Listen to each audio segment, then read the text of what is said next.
Welcome to the Project Management Operating Room, where we look at real project management problems, diagnose them, and offer practical solutions.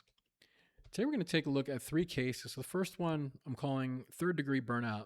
And this is when we have a senior project manager with a 50-person team on a complex project, and they've decided that they're bored essentially with what they call the business side of project management, and they want to get into the technical side. So they go off on a tangent in trying to get into the technical side of the project.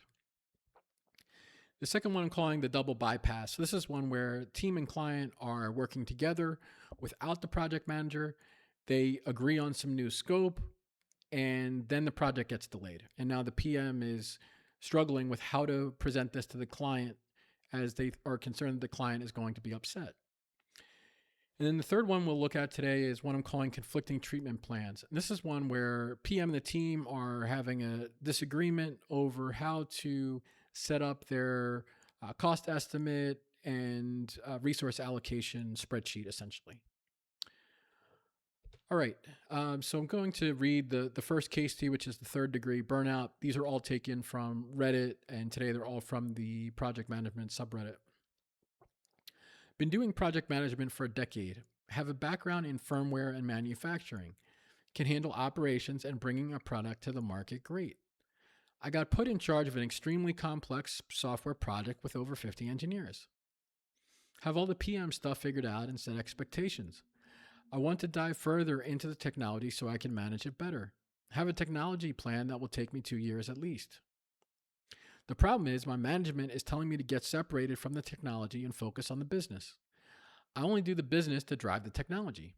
The ERP systems and operational readiness are just checklist items to me. I actually care about how it is put together and runs. Soft skills are stupid. Sorry, guys, you cannot put that on a resume, and they only apply in local scenarios. Any advice?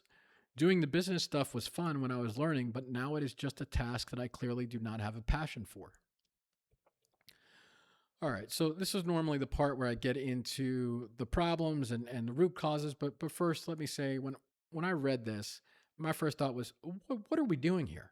Uh, I thought this had to be like some kind of troll job, but I scrolled through the entire thread, and this person was serious. This person really legitimately felt like this going off on a tangent was completely justified and reasonable, and they didn't see anything wrong with it.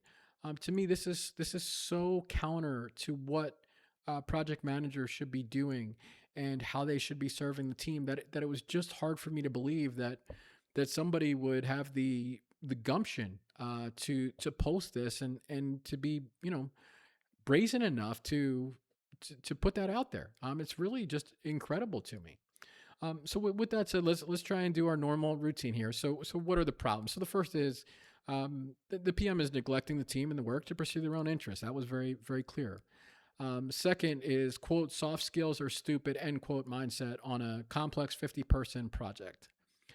And then finally, I want to look at this from the organization standpoint is we have this insubordinate and burned out project manager, and that's a real risk. Okay, so let's get into the root causes. So why is the PM neglecting the team and the work to pursue their own interests? Well, I think there's a couple reasons. We'll get into the second one in a minute, but the first one is, exactly what this person said. They view work like operational items as well as the ERP systems as merely checklist items. They don't view that as anything more than that, which is really ironic when you think about it, because the ERP systems are maybe the most complex of the, well, one of the most complex, I would say, of the technical PM projects. Seems like a great opportunity to get in and learn. But instead we have this mindset of, well, I'm just checking it off. I don't really care. Well, read through it, understand it, look at the screenshots, look at the videos, look at what's being presented, and try and learn that way. To me, it's a very confusing mindset, and it's not a productive one. Second is this soft skills are stupid mindset on a project of this scale. Where is that coming from? Well, I think it's exactly what the person said at the end, which is, I don't have a passion for quote unquote business side of it anymore. And again, I don't Again, it sounds like I work in a pretty similar space as this individual, in the IT project management space. And um, I don't really understand where it's coming from, but for me, it's obvious this person is just burned out. They're just totally burned out. They've lost interest in whatever they consider business side of it, and they only want to do this 2-year technology plan. And again, I don't think anybody is served by this technology plan that this person has taken the time to develop. And then for me, the big problem here that I'm looking at is also like organizationally, like how do we deal with this as a company, right? We have this person who has been told to drop this technology plan, this 2-year technology plan for themselves, and it's clearly burned out. It's a massive risk for us as a company. And where is this coming from? Well, as an organization, I think we would have to accept some of the blame, right? Is that we've enabled this person to kind of go off and do their own thing and come up with this plan, and yeah, eventually we told them, hey, you can't do your plan, but obviously they felt strong enough that they did their plan and then even went out and boasted about it, and they still feel like it's okay. So obviously the message of what project management is in this project, and the magnitude of the project, despite it being 50 person, and this person clearly understanding, hey, we have 50 engineers on it, and it's very complex and it's very high priority. That's clearly not coming through in their approach. All right. So how do we fix it? So I think for this project manager, you need to do what you're being told. They're telling you stay in your lane, and that's not only is that going to help you keep your job, but it's also the way to serve the team. Going off and saying, "Hey, I want to learn ERP systems, or I want to learn whatever, and I want to take 2 years to do it." I mean, that's just outrageous. So do the job that you're being paid to do. You're being paid to be a project manager and serve the team on a really critical company project. Do that. Second, I think that, this leaves me with a lot of questions. Like, this whole post is like, does this person even want to do this job? And I really question if they do. And I think the right thing to do is to recognize that and go to management and say, hey, my heart's not in this anymore. Is there a way that I could maybe get into something more technical on a different project, or do you have somebody else we could switch projects with that's a little bit of a less complex project? That's the right thing to do in this case. If your heart's not in it, do the right thing. Again, not saying resign from the role. Just ask to be moved to another project, because you're not helping anybody. You're not helping the organization, not helping yourself, and most importantly, you're not helping the team with this approach. And then lastly, as an organization, I think, again, it's getting pretty late to do this, but you need to really lay down the law with this project manager about servant leadership, and about the expectations and the level of focus needed on a project of this scale. And at the same time, I would have a backup plan ready. Whether that's, like I said, swapping people, whether that's bringing somebody new in, but I think you have a massive waving red flag, and you have to be ready at a moment's notice to make the necessary changes for this project to be successful. This is not a project I'd be particularly optimistic about based on everything that I've read so far. All right, let's get into the double bypass. So I will read it. I love my job most days anyway, but weeks like this make me question everything. Dev team missed another deadline again. Client is getting anxious, and I'm stuck in the middle trying to manage expectations without throwing anyone under the bus. The thing is, I can't even blame the devs entirely. The scope creep was real. Client just kept adding just one more thing, and the team kept saying yes without checking with me first. So now I'm writing a carefully worded email that doesn't sound like an excuse, but also doesn't sound like I'm blaming anyone.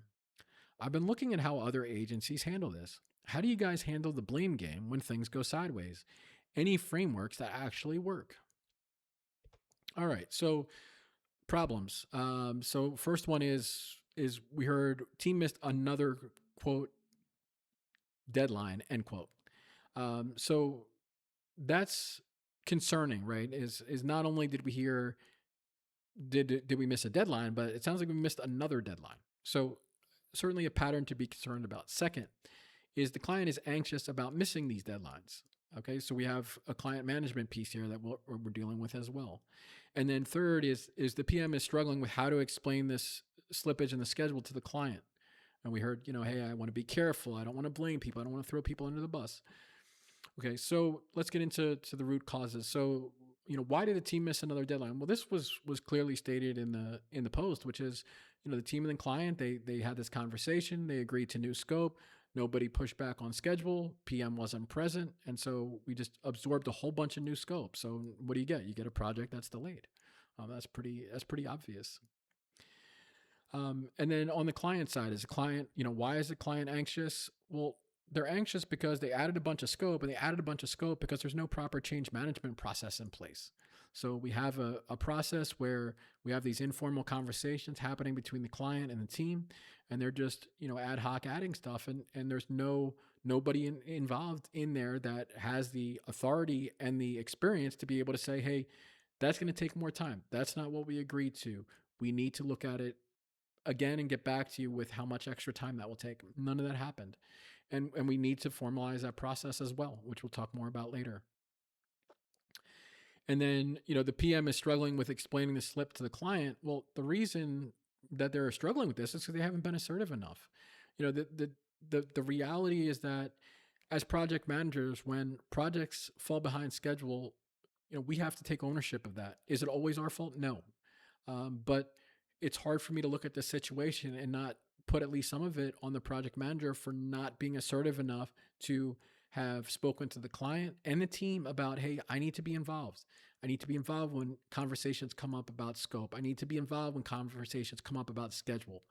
We need to look at everything relative to our schedule, to our sprints, etc. There's just a real lack of assertion here that I think is a major root cause to all this stuff. All right, so how do we fix it?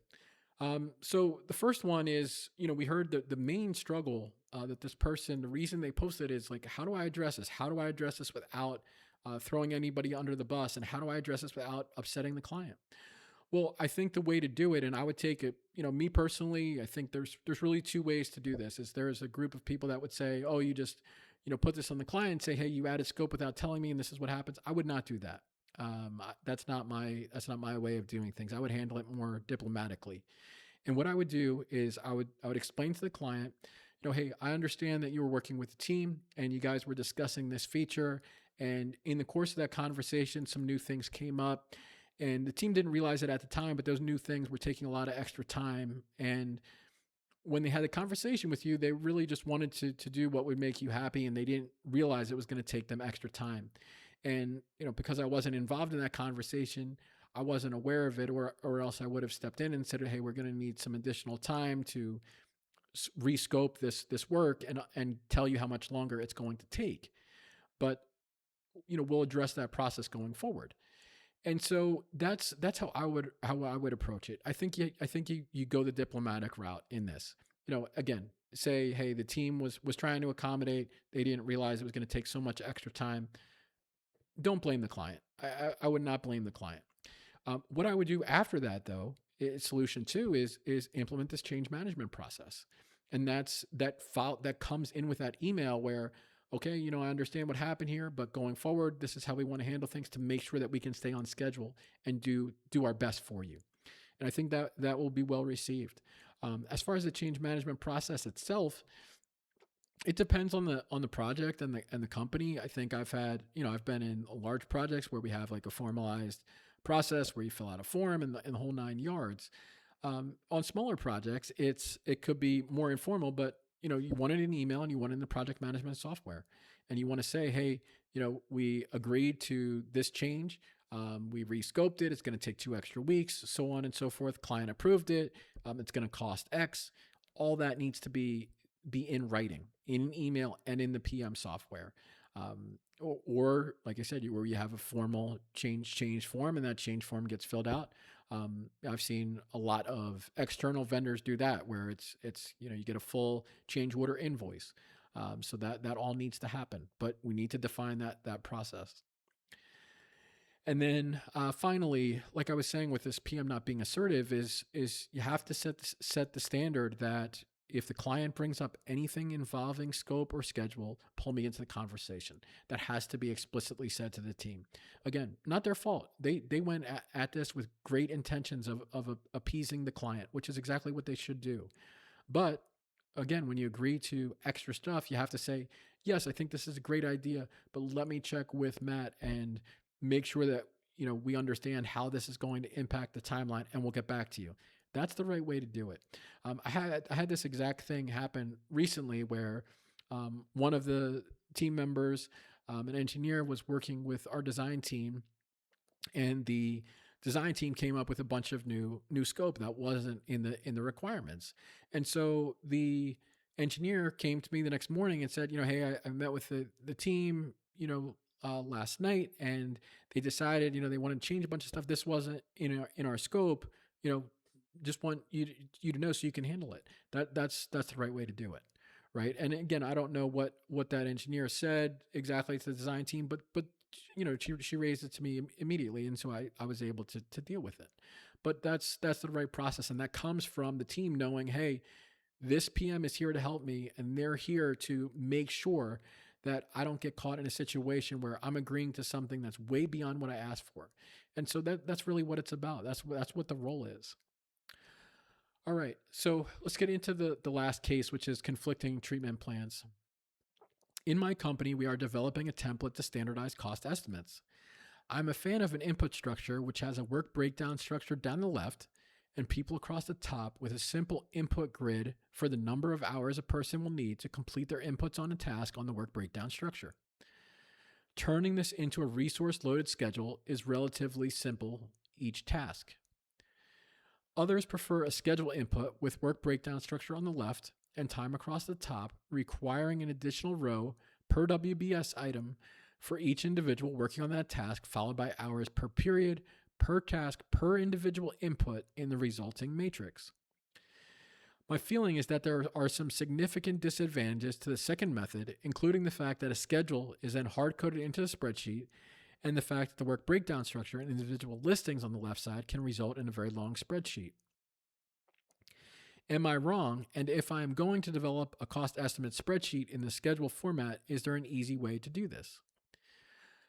All right, so problems is obviously the first problem is we have this disagreement on a horizontal layout, which is what the PM wants to do. So they want to have it where they're going to have these additional columns at the top of the spreadsheet for with each team member's name on them, and then they're going to find the task from the WBS and then put just a number of hours under the person's name for each task. That's what they want to do.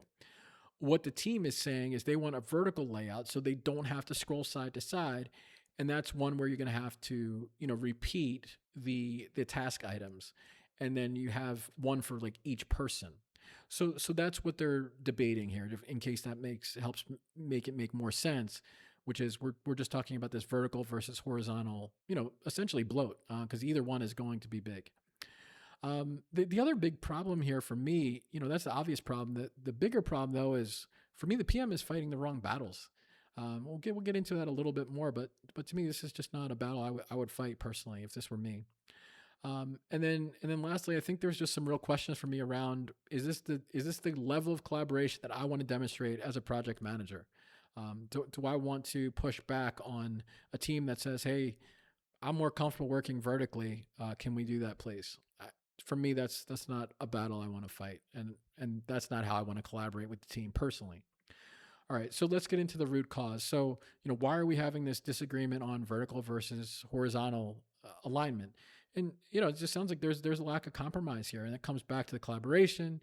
That comes back to picking our battles, but there's just a lack of compromise here, and that comes from a lot of things, right? Is there enough trust here? Is everybody in the right space of, hey, what are we arguing about? Is this something really worth going back and forth on? And that leads into the second problem, which is like, why is this a battle that this PM is willing to fight? And for me, I think that the problem is the mindset is focused not on enabling the team. They're worried about, okay, well, this is going to make it easier for me to do the schedule, instead of the team is telling you very clearly, hey, we're more comfortable working vertically. Okay, for me personally, that's all I need to hear. Okay, that's the decision. We'll talk more about there's a way to solve this that would accommodate both parties, but we'll talk about that at the end.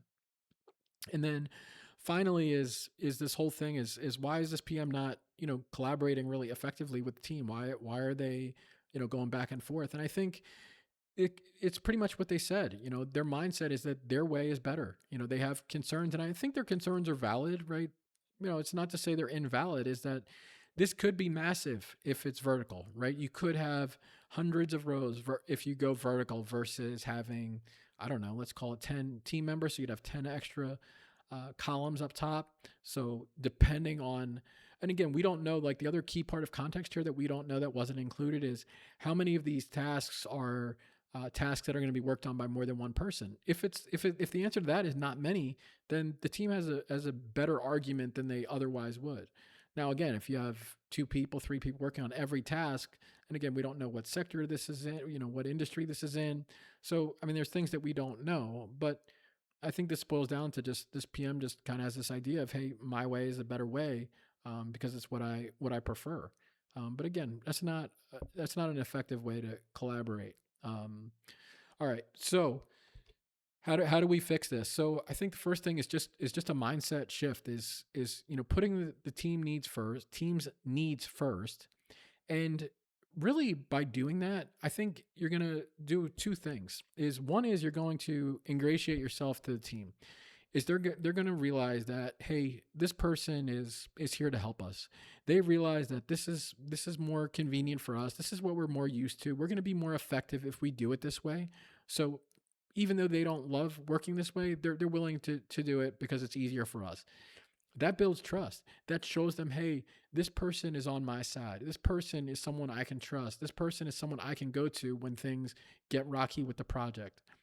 And that's what I want as a PM. That's really critical, especially, and I have found, like, on matrix projects, this is a really hard thing to build.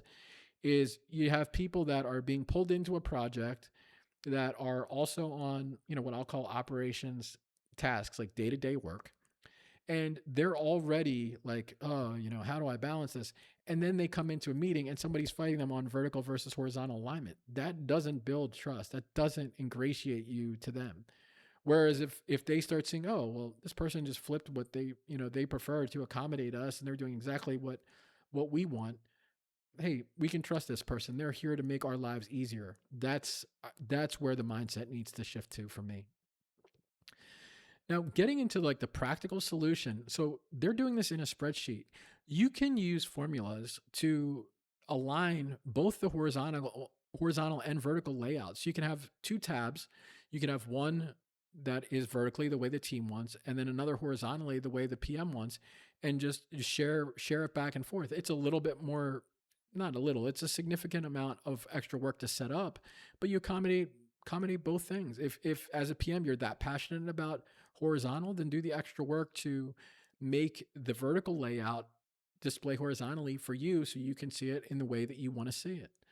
For me, this is a very, straightforward thing. I mean, we have the spreadsheets, we have the formulas. You just set up all the formulas to share the data back and forth and just display it, the way each party wants it displayed. It's really not complicated. If we were using PM software, we wouldn't have that option. And when that leads into the third solution is using the PM software for it. I know, like in project, this is pretty clear.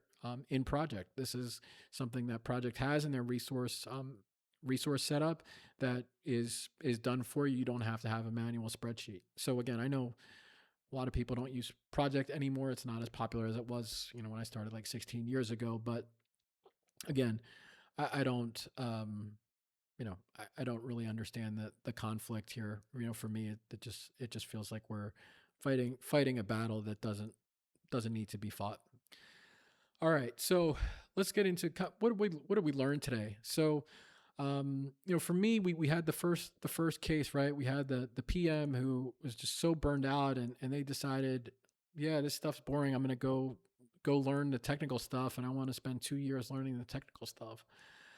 Um, and for me, what I learned was I thought about this for a couple days, and my initial reaction was what I said was just this was outrageous. But when you get like so burned out and you get so deep in the weeds, it is very easy to get in this mindset where you don't realize that what you're doing is hurting the team and hurting the project and hurting the company, because you're just so burned out. You're not thinking, objectively. You're just so wrapped up in it. And so I think it's a reminder for me that when projects get hard, is I have to find a way to pull myself out and look at it objectively. And I try to do that. I'm not perfect. None of us are, but for me, that was the big learning that came out of that one was, okay, I have to make sure that I'm looking at it objectively, and that I'm looking at it from that lens that I always talk about, which is serving the team. Is me going off on a tangent, learning technology for 2 years serving team? Absolutely not. Absolutely, positively not. So that's the big takeaway for me. Second one was the double bypass that we talked about, and I think the reaction, and it was interesting. I read this the comments a little bit on Reddit, and I was surprised that a lot of people, not all, but a lot of people were kind of pointing the finger at the client, and and for me, it's not the client's fault. They asked for something, the team agreed to something. It's not up to them to come back and say, oh well, they said this was easy. Like, that's not their fault. It's a reminder to me, and the learning here for me is that as a project manager, I have to be really tight with my clients and really tight with the team as far as what the process is. We've got to have a change management process in place, and the team has to understand that anytime somebody brings up anything that impacts scope or schedule, even if you think it's quote unquote easy, which is one of my least favorite words to hear, um, I need to be brought into that conversation as a project manager. We can't agree to changes. If we're going to change copy, we're going to move a button 2 inches. Sure, fine. But if we want to change functionality of something, I need to be brought into that. We need to rescope it. We need to go through change management. We need to figure out if there's a cost associated with it, depending on our structure, internal or external project. Those that's the big takeaway from me, is that we just have to be so tight in our process, both with the teams and our clients. Hey, and then the final thing we talked about was the case with the disagreement about vertical versus horizontal alignment, and really the takeaway there for me is just really what I said is just it. A lot of things just aren't worth it. We have so many things that happen in projects where we do have to take a stand, and we do have to draw a line, and we do have to say, hey, this isn't right. This isn't what we agreed to. This is out of scope. But to argue or spend any energy whatsoever on something as trivial as vertical versus horizontal alignment just feels like a total waste of energy, and really a waste of that trust capital that I talked about. And so for me, that's the thing that I learned there is just we have to really um, be smart about what battles we're fighting. We have to fight a lot of them, but let's not fight ones that we don't have to. So I thank you for watching and listening. I do appreciate it, and I hope you have a great day. Thank you.